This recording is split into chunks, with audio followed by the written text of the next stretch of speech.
There is a moment most men can't point to on a calendar, but they remember it in their body.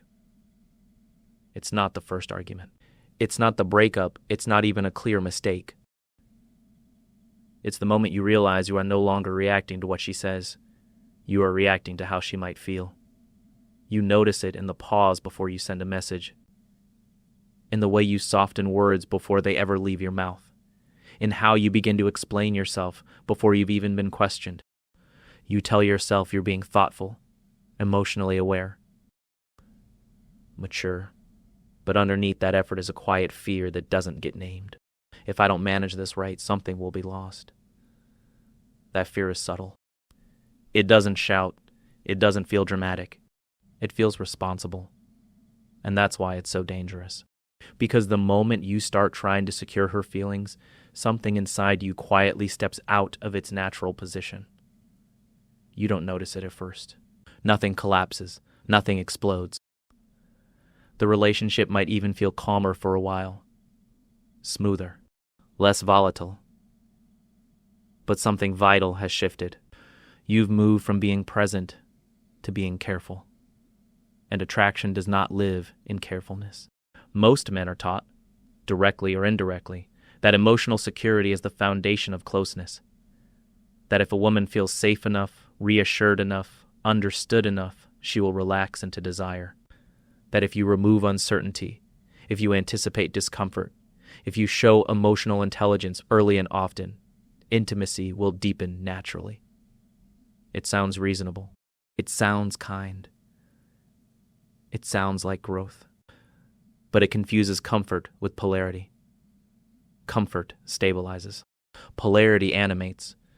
Comfort says, nothing here will challenge you. Polarity says, something here might move you. And when you begin trying to secure her feelings, you choose comfort over polarity, often without realizing you're making a choice at all. You stop letting moments breathe.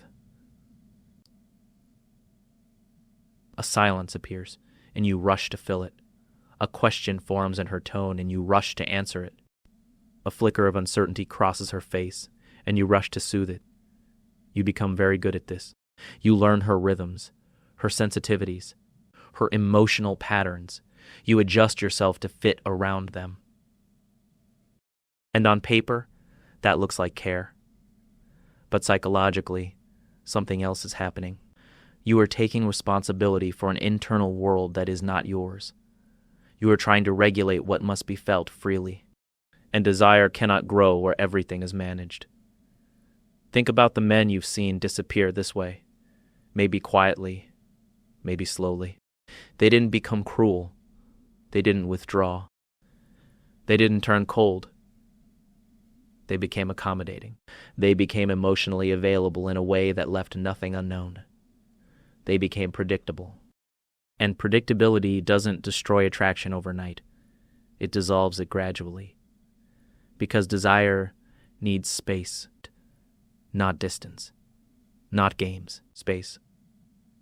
Space for imagination, space for interpretation, space for self-reflection.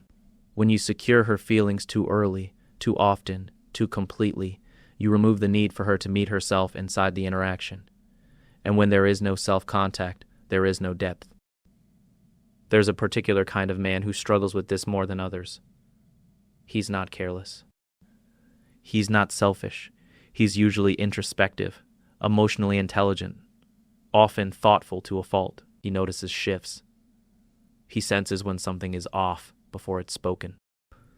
He doesn't want conflict to linger. He doesn't want her to feel misunderstood, so he steps in early. Clarifies. Explains. Adjusts. He believes that closeness is something you maintain through effort. But effort directed at managing emotions doesn't create closeness. It creates supervision. And supervision creates hierarchy. Without intending to, he positions himself beneath her emotional state. Not beneath her as a person, but beneath the feelings themselves. And attraction does not flow upward toward caretaking energy. This is where things become uncomfortable to acknowledge. Women are not drawn to men who stabilize their emotions. They are drawn to men who remain stable while emotions move around them. there is a profound difference. One absorbs, the other contains. One reacts, the other holds. Containment does not interfere.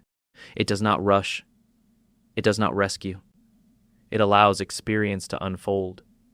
When you stop trying to secure her feelings, you don't become indifferent. You become grounded. You stop orienting yourself around what she might feel next, and you return to your own internal posture. And this is where the real shift begins, because when you stop managing her emotional experience, she has to experience it herself. Fully, without cushioning, without immediate resolution, without explanation handed to her in advance. This creates something that has been missing: self-contact. She begins to notice her own reactions. Why did that silence bother me? Why did I feel unsettled just now? Why do I care about his response, or his lack of one? These are not conscious questions at first.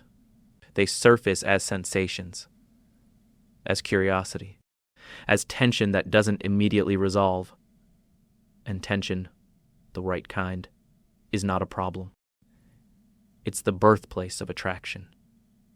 Men often panic here.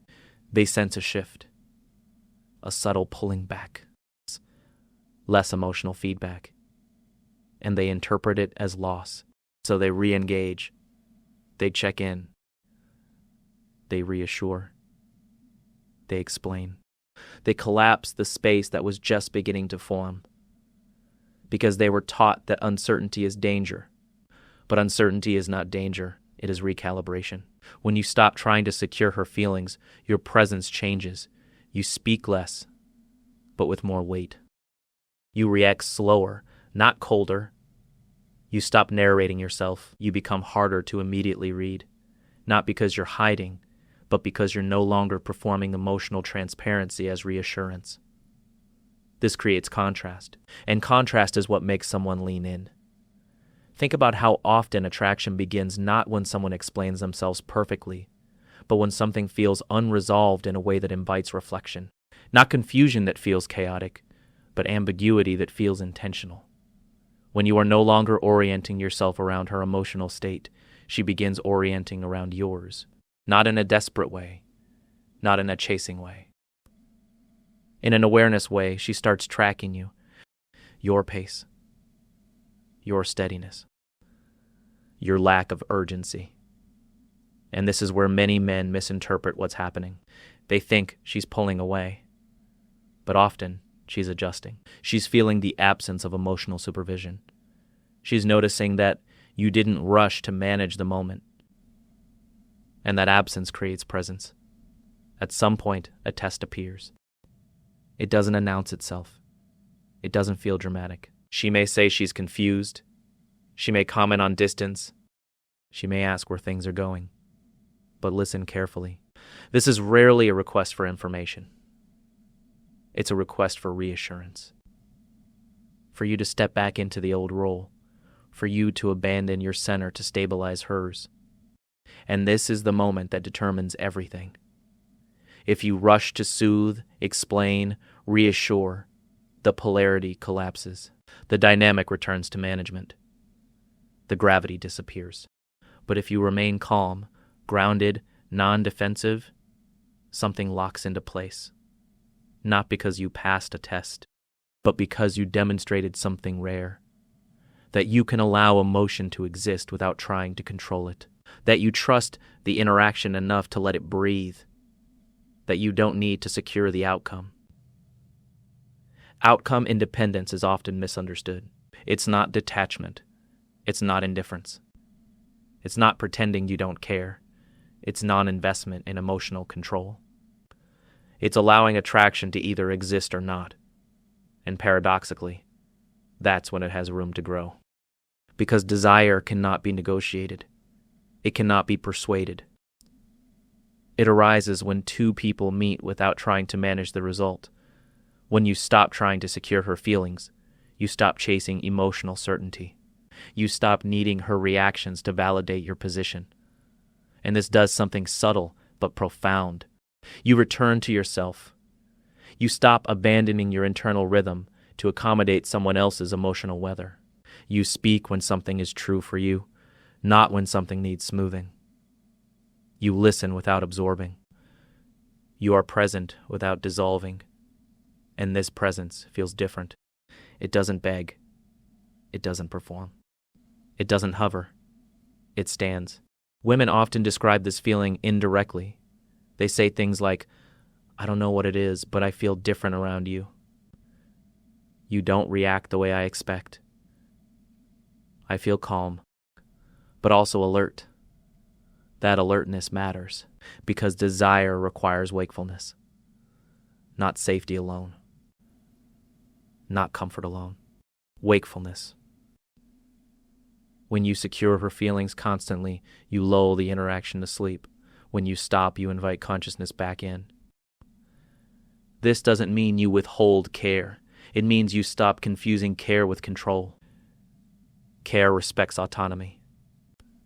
Control, even subtle, well-intentioned control, erodes attraction. There's a deeper truth beneath all of this. People do not remember those who adapted perfectly to them. They remember those who altered their internal orientation. Men who secure feelings are remembered as kind. Men who remain grounded are remembered as impactful. One feels good in the moment. The other leaves a psychological echo. And people don't replace what changed them. They replace what accommodated them. If you spent years trying to do everything right, trying to be clear, reassuring, emotionally fluent, this is not a call to withdraw. It's a call to stop interfering. Stop managing what isn't yours.